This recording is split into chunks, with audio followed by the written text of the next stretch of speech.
Tanjiro Kamado says goodbye to his family as they see him off. With a basket of charcoal on his back, he makes his way to the village at the bottom of the mountain. Upon arrival, the villagers happily greet him, thanking him for all his help while he sells them charcoal. With his basket empty and night approaching fast, it's time to make the trek through the snow up the mountain.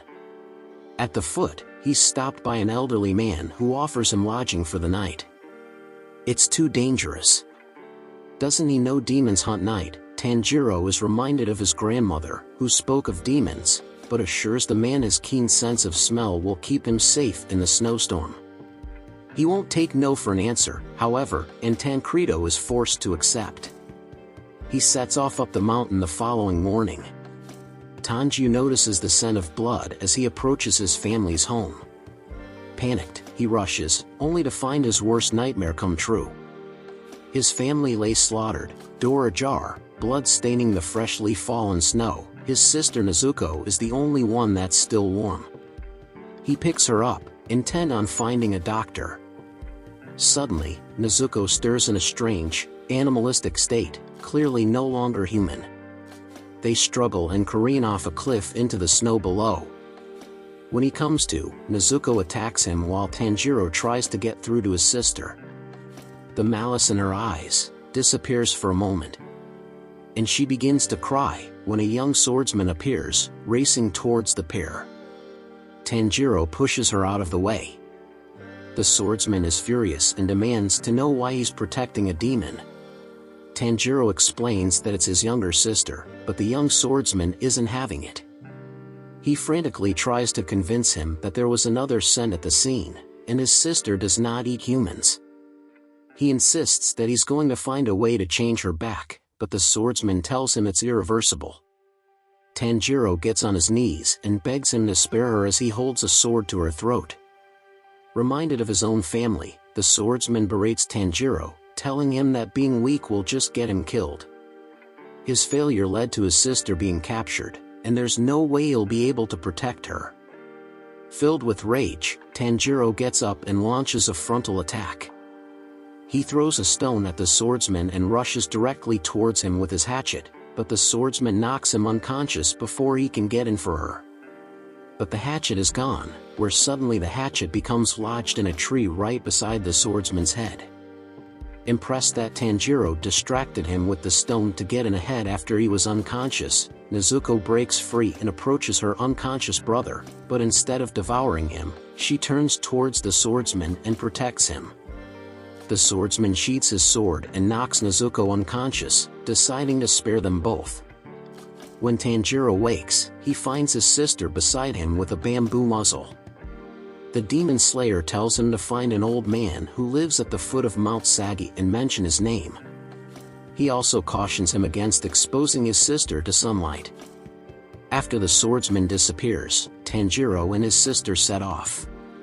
Tanjiro procures a basket, straw, and bamboo from a farmer on the way to Mount Sagati and fashions it into a backpack for his sister so they can travel during the day without worrying about the sun. The two stop at a temple as night approaches. As they walk up the stairs, Tanjiro catches the scent of blood and finds a demon inside. Feasting on a corpse, the demon turns and attacks, defending its territory. Tanjiro barely dodges while slashing the demon's throat with his hatchet. Nezuko runs to save her brother, overcoming her desire to eat and kicks the demon's head clean off. Believing the demon is dead, Tanjiro is surprised when its body starts healing itself and the severed head continues talking, even growing arms.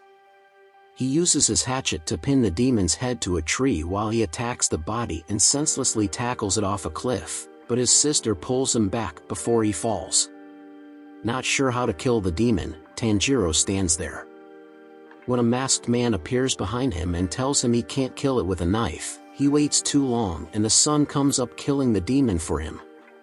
The masked man senses he might be too kind, even to kill a demon. The man introduces himself and Tanjiro figures it's the man he was sent to find. Though he doesn't think Tanjiro is what it takes to be a demon slayer, he gives his old apprentice the benefit of the doubt and decides to test him. After running back to his home, At the foot of the mountain, Urokodaki tells him that this is where the real test begins. He follows the masked man up the mountain until he stops suddenly. If Tanjiro can make it back down before sunrise, he'll agree to train him.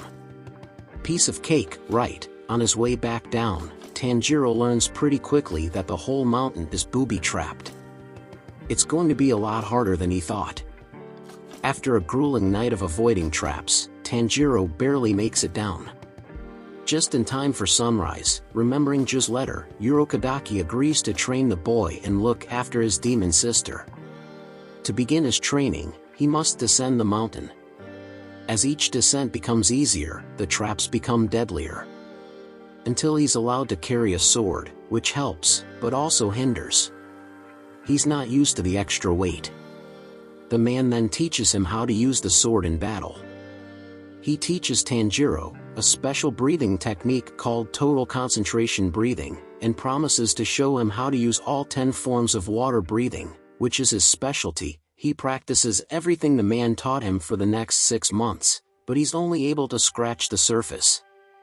Frustrated, Tanjiro looks up to see a boy in a fox mask appear on top of a boulder, telling him to stop whining. The boy jumps off the boulder and tells him to charge at him, and laughs. When Tanjiro worries that the boy only has a wooden sword, clearly it's more than enough.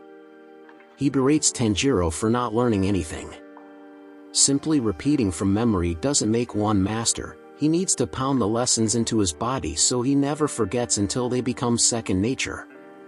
After he knocks Tanjiro unconscious, he says he's leaving the rest to a small girl who appears when Tanjiro wakes up.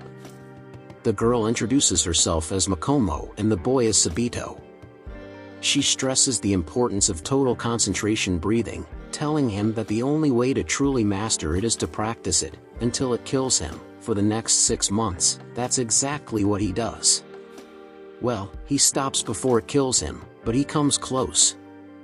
One day, Tanjiro is confident that he'll finally beat Sabito one-on-one. They both lunge at each other. It's over in an instant. Tanjiro's blade slices through Sabito's mask, revealing a smile underneath. He's finally ready. The next thing he knows, the 2 mysterious children are gone. It wasn't the mask he cut through, but the boulder. Tanjiro attributes his success to finding the opening thread. When he picks up a scent, it manifests itself as a threat that guides his blade to an opening. Urokodaki appears behind him, confessing that he thought cutting the boulder would prove impossible. He set that as a goal because he didn't want to send another student to their death in the final selection. He has nothing more to teach him, but this isn't the end of his hardships, only the beginning. Urokodaki tells Tanjiro that demons gain strength in proportion to the number of people they've eaten, with some gaining the ability to use blood demon art. As he departs, Tanjiro tells him to say hi to the 2 children he met, which shocks Urokodaki. How could he possibly know the names of the dead? Arriving at final selection, Tanjiro is amazed by the out-of-season wisteria surrounding the mountain. A pair of twin girls explains how demons hate the flower and as such they're trapped on the mountain. Whoever survives among them for 7 days passes the final selection. On the first day a demon attacks from above, only to get into an argument with another that appears, allowing Tanjiro to kill both at once. They both turn to ash. Just like Urokodaki explained. The demon slayer's knitting swords are the only thing other than the sun that can kill demons. Tanjiro picks up an awful scent and hearing another applicant screams. He turns to see a giant demon covered in arms chasing them. After seeing it swallow another applicant whole, Tanjiro steps in to save the other. The demon becomes enraged after asking whether they're in the same era, perceiving just how long it's been confined to the mountain. It admits that it's eaten at least 50 would-be demon slayers, including 13 of Urokodaki's students. He targets them since it was Urokodaki who imprisoned him on the mountain 47 years prior. When the demon describes Makomo and Sabito, Tanjiro is shocked to learn they're dead, and this demon is the reason why. The demon uses his emotions against him, inciting Tanjiro to lose control and attack him while enraged. Makomo worries whether Tanjiro can win, though Sabito can't say for certain he was the one who cut through the largest boulder. Tanjiro headbutts the demon's arm and runs along it, getting closer than the demon thought he could, though not worried. His neck is extremely thick, almost as thick as his skull. Tanjiro uses water breathing and severs the demon's head using first form, water surface slash. Tanjiro approaches the demon's rapidly dissipating form, detecting a scent of sadness, and extends his hand, praying that he does not become a demon in his next life. In the fog, Tanjiro sees the souls of all the other students who weren't as lucky, finally able to rest over the next few days. Tanjiro tries to find a way to change his sister back, but none of the demons he asks has an answer, or is even willing to answer. After 7 days, Tanjiro finds himself back at the shrine where they began, surprised to see that only 4 survived final selection. The twins explain that there are 10 ranks. They start at the lowest Mizumoto. They are each assigned a crow for communication, well, 3 crows and 1 sparrow.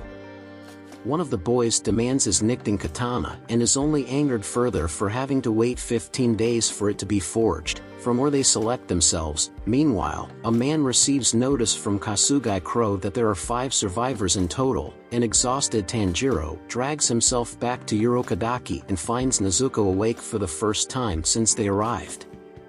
Urokodaki sees the 2 and embraces them. He hypothesizes that instead of eating humans, Nezuko can sleep to recover her strength. After 15 days, Tanjiro's katana is finally ready. The swordsmith is excited upon seeing his hair color, expecting to see the blade turn bright red, but he's disappointed when the blade turns black. Apparently, not much is known about the properties of black blades, which makes them a bad omen, as their users usually don't live long. After receiving his first mission, Tanjiro dons his Demon Slayer Corps uniform, a strong, lightweight fiber resistant to lesser demon facts. Urokodaki hands him a box to carry Nezuko in. Arriving in the town of his first mission, Tanjiro crosses paths with Kazumi, the last person to see the latest victim alive. He takes Tanjiro to the site of his significant other's disappearance. A girl makes her way to bed in another part of town. A dark inky spot on the floor follows her. 2 arms sprout from the floor as the spot envelopes her. Tanjiro picks up the scent and rushes to find her, but the alley he's led to is empty. He stabs the ground where the scent is strongest, revealing the demon and girl lurking below the surface, demanding to know where the other girls are.